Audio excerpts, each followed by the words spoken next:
Assalamualaikum warahmatullahi wabarakatuh dan selamat siang, jumpa kembali di Gucil Channel. Semoga semua sehat. Pertemuan kali ini kita akan bahas soal matematika kelas 5 SD Kurikulum Merdeka. Matematika revisi tahun 2022, bab 8 tentang data, yaitu soal yang dibahas ayo berlatih halaman 266 sampai 268. Inilah soal ayo berlatih halaman 266 sampai nanti 268. Ayo berlatih halaman 264. Satu, perhatikan diagram batang berikut. Inilah ada kandungan kalori per 100 gram makanan. Jadi mulai dari ini jenis makanan di bagian samping kiri, kemudian kalorinya di bagian garis mendatar. Misalnya di sini sayuran, perlu diketahui dulu ini skalanya. Setiap baris ini kalau dari sini ke sini adalah 100, kita hitung barisnya. 1, 2, 3, 4, 5. 5 baris, berarti satu baris ini mewakili 20 kilokalori. Jadi satu baris begini adalah 20 kilokalori, 40, 60, 80, 100. Kemudian 120, 140, dan seterusnya. Sekarang kita baca untuk sayuran hijau ini berapa kilokalori. Tinggal kita baca. Satu baris tadi kan mewakili 20. Karena ini 3 baris berarti 60 kilokalori. Begitu juga misalnya tempe goreng. Tempe goreng di sini sampai di sini sudah 200. Sekarang lewatnya ini 2 baris. 2 baris berarti 40. Berarti 240 kilokalori. Diagram batang di atas menunjukkan kandungan kalori dari berbagai jenis makanan. Kalori dihitung untuk setiap 100 gram. Itulah yang digunakan tubuh sebagai sumber energi untuk dapat melaksanakan fungsinya dengan baik. A. Kalori pada jenis makanan apakah yang paling tinggi? Kita lihat di sini yang paling panjang di sini batangnya adalah daging sapi. Kita jawab. Daging sapi. Kalori pada jenis makanan apakah yang paling rendah? Yaitu sayuran hijau. Ini paling pendek ini batangnya. Kita jawab. Berapakah kandungan kalori yang terdapat pada 100 gram tempe goreng? Kita lihat lagi di sini. Tempe goreng adalah ini. Sampai di sini tadi 200 dan lewat 2 baris. Satu baris tadi nilainya 20. Berarti karena di sini lewat 2 baris berarti jumlah kalorinya adalah 240 kilokalori. Kita jawab 240 kilokalori. Halaman berikutnya.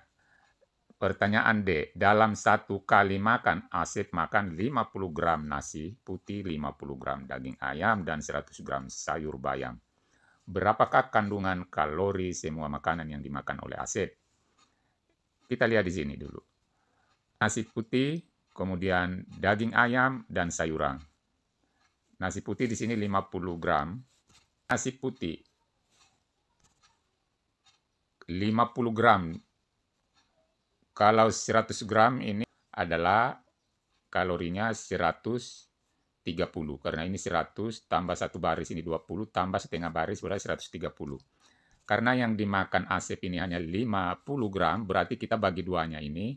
130 bagi 2 sama dengan 65 kilokalori.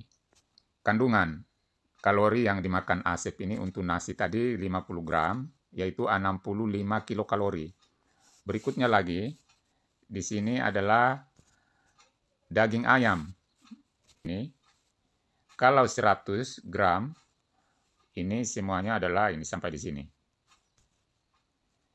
Nah, di sini adalah 260. 260 ini lewat 3 baris berarti 260.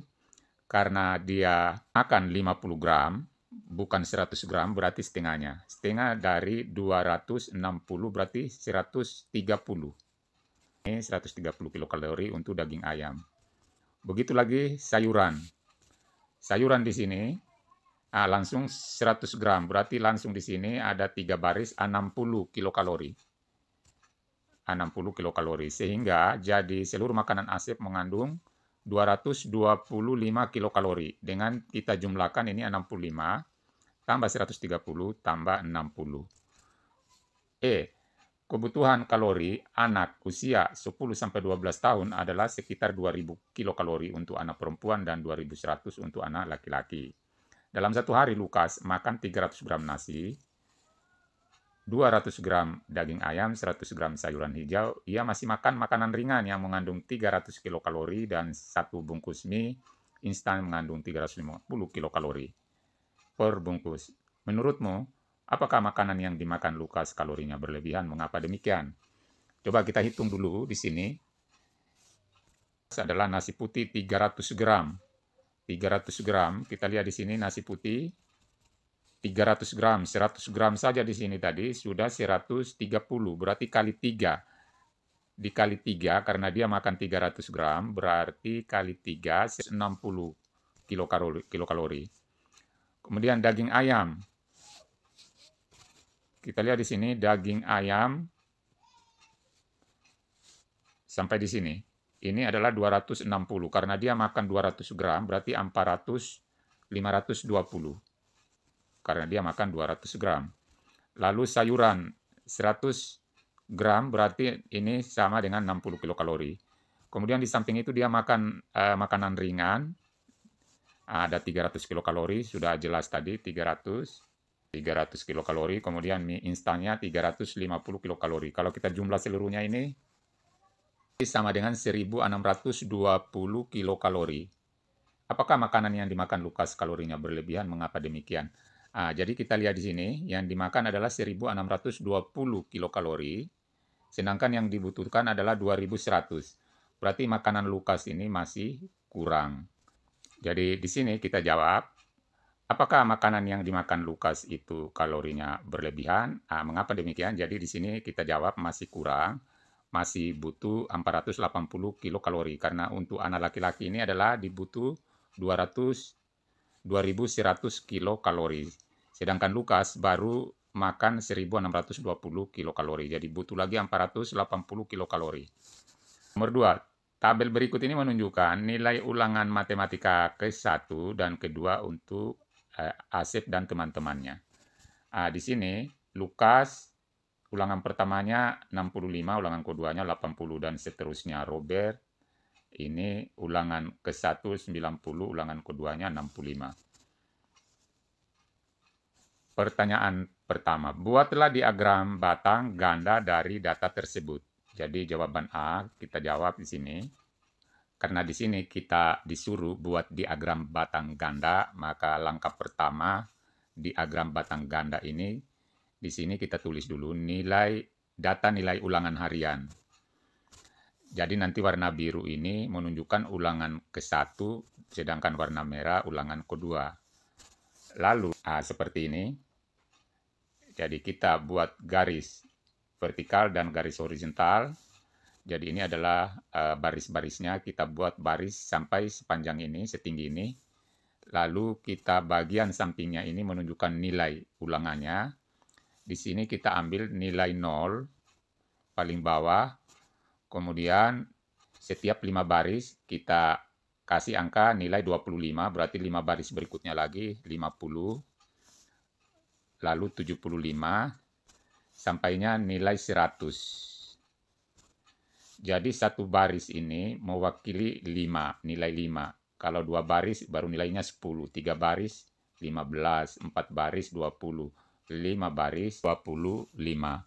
Sekarang kita isikan bagian yang mendatar nama-namanya yang ikut, mulai dari Lukas, Nisa, kemudian Kemang, Asep, Yohana, dan Robert.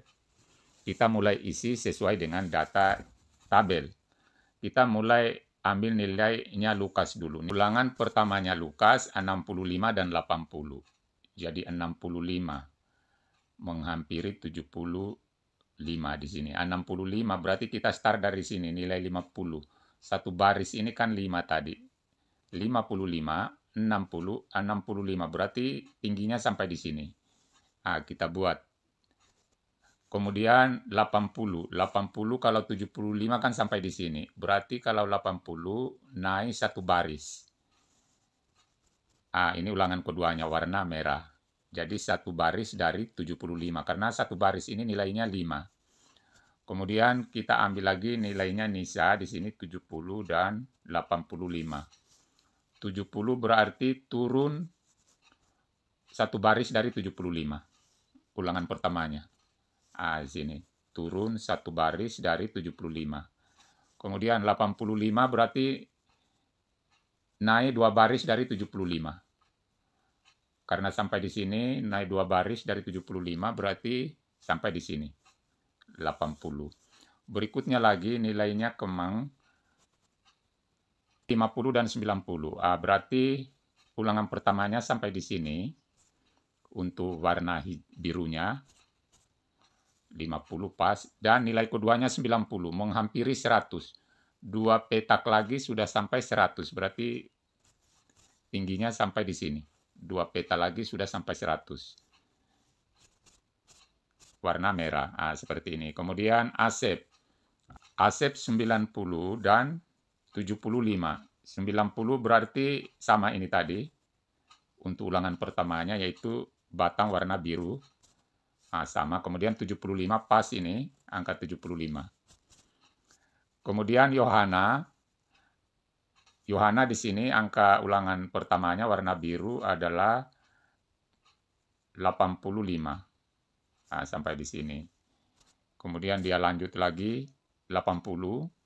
Lalu Robert ini ulangan pertamanya 90. Kemudian ulangan keduanya adalah 65. Pertanyaan B. Jika dibandingkan antara nilai ulangan ke-1 dan ke-2, nilai siapakah yang mengalami kenaikan paling tinggi? Jadi kita jawab di sini. Bagian B, siswa yang mengalami kenaikan nilai ulangan paling tinggi adalah Komang. Hal ini tampak pada tinggi batang pada diagram yang mewakili nilai Komang. Perbedaan tinggi antara nilai Komang dan nilai teman-temannya terlihat sangat jelas. Jadi kita lihat di sini di ulangan pertama Komang di sini, ini dari batangnya pendek memuncak menjadi tinggi. Sedangkan yang lainnya ini mendekati saja ulangan pertama dan ulangan kedua. Berikutnya, nilai siapakah yang mengalami penurunan paling banyak? Kita lihat di sini menurun. Ini dari tinggi turun rendah di sini. Berarti jawabannya adalah Robert. Jadi kita jawab di sini. Ada 3 siswa yang mengalami penurunan nilai dan nilai yang paling banyak turun adalah Robert. Hal ini dapat dilihat dari perbedaan tinggi batang yang mewakili nilai Robert. Perbedaan tinggi batangnya paling jauh dibanding 2 siswa yang lainnya. Itulah pembahasan kita, mudah-mudahan bermanfaat. Wassalamualaikum warahmatullahi wabarakatuh.